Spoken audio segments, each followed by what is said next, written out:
Well, so this workout is going to be so fun and also so educational in the sense that we are working your core directly relating to handstands. So this workout is a workout I love to do regularly.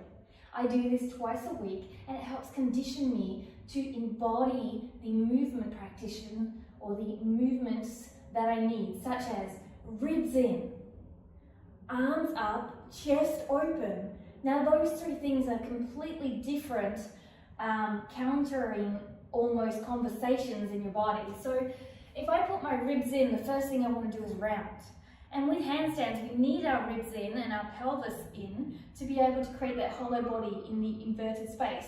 However, that being said, we also need our chest open and our arms open. But often when we do this, because we have limited shoulder capability or limited awareness to separate the ribs and the chest opening, we tend to end up in this position and get that lovely banana back in handstands. So what I'm going to do in this workout is teach you how exercises that will embody the ability to make sure that your butt is also working in space, because handstands require a lot of butt mobility. Everybody thinks that it's just all about the chest and the shoulders, and that it is a lot to do with it, but it's so much about the trunk capacity, your breath work, and also embodying the movement. So when you go up there, just like walking, when we stand and walk, we don't fall. We know how to do it, but when we learned it, we fell a lot. Well, handstands is the same thing. You've got to do it to embody it.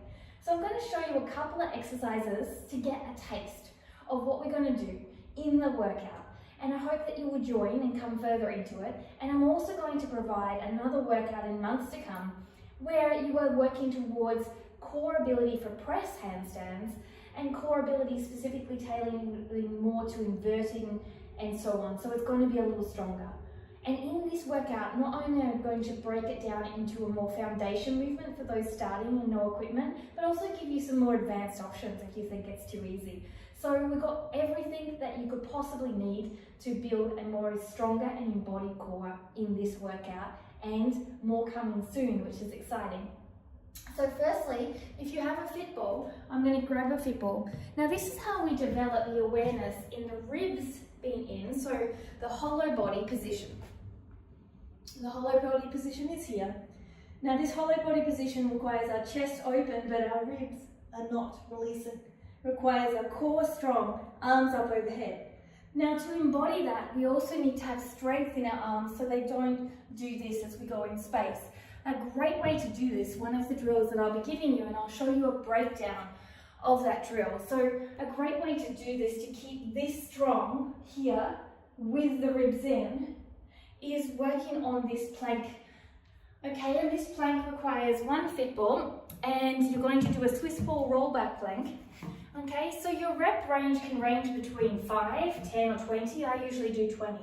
To make it easier, you place this at your knees. To make it harder, you place this back towards your feet. So when you're doing it, I'm just showing you from both ways so you can get a picture. When you're doing this, another option here is to bend your knees and start with this smaller motion. Okay, this smaller motion may be enough for you if you're just starting out your movement practice. And as you get stronger, keeping your core aligned, you're bringing yourself into this position.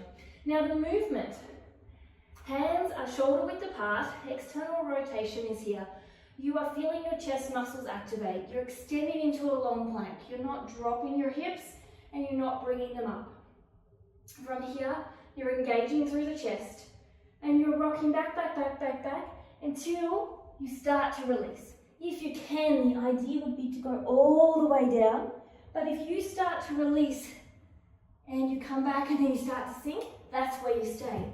And the movement, holding here, ribs in, but your bottom is down, head in neutral position, is simply coming back, and I say simply in the sense that it's just a sliding, gliding back and forth, but it's complex in the sense that you can't release.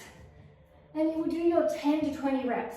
Now, an alternative for this, which I'll show you just so you have a taste of how we can do alternative measures to be able to produce movements, is coming from a normal plank here, extending all the way out into the longest plank you can without your bottom up your chest dropping, really engaging and holding here. And then you can rock back and forward, add a little extra.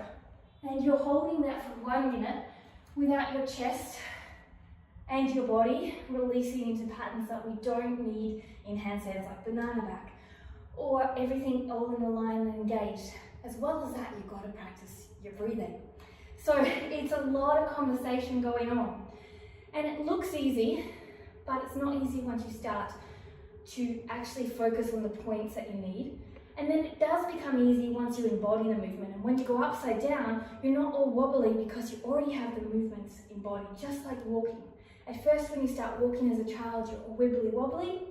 And then as you start to embody it and understand balance, you become strong and sound in the movement. So here is an example of what we'll be working on today. So remember that a strong core comes from embodiment. And embodiment means that you have to understand where your ribs are in space. You have to understand how to open your chest without opening your ribs or arching your back.